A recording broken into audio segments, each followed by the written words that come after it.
As the war between Russia and Ukraine approaches the 4th anniversary, Russia launched a series of missiles and drones targeting several cities across Ukraine. And this comes as Russian President Vladimir Putin says developing Russia's nuclear forces is now an absolute priority.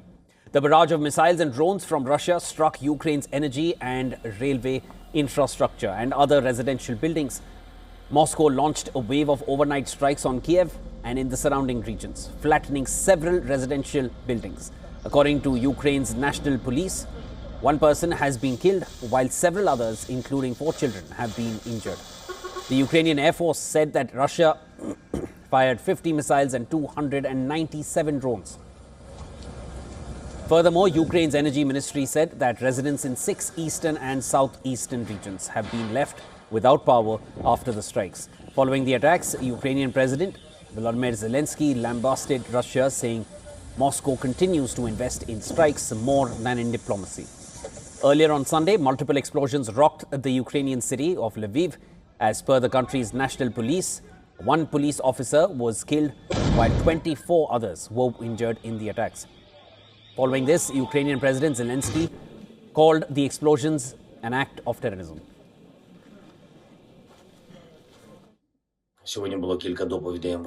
It is difficult to call it otherwise, as it was precisely a cynical and cruel terrorist act. 2 explosions, the second one when the rescuers arrived on site. 25 people were wounded. Unfortunately, 1 person, a policewoman, died. On the other hand, Russian authorities claimed that 2 men have been killed following a drone strike by Ukraine in the western Belgorod region. Amidst the intense barrage of missile strikes, Hungary said that it is mulling to block EU's latest package of sanctions on Russia if Ukraine does not reopen the key Druzhba pipeline that supplies oil to the country. On social media, Hungarian Prime Minister Viktor Orban said that the sanctions package will be rejected. Budapest also warned that until the oil transit resumes, decisions important to Kiev will not move forward.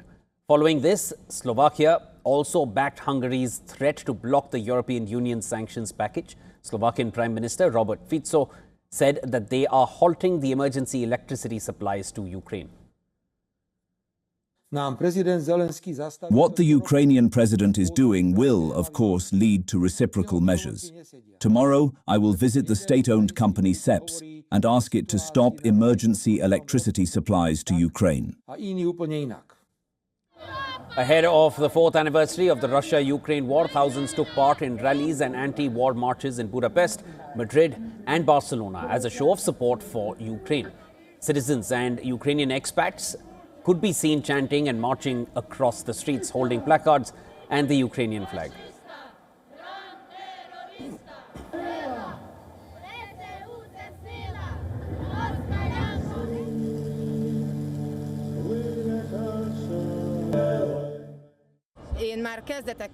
I expected from the start that Ukraine will be the enemy target and it will become the height of the election campaign.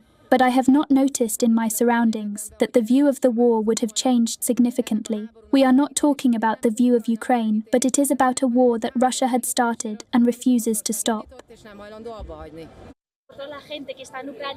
I'm here for all the people suffering in Ukraine. Many have lost their homes, their friends, their family, for all the men and women on the front who are fighting for our freedom and our rights.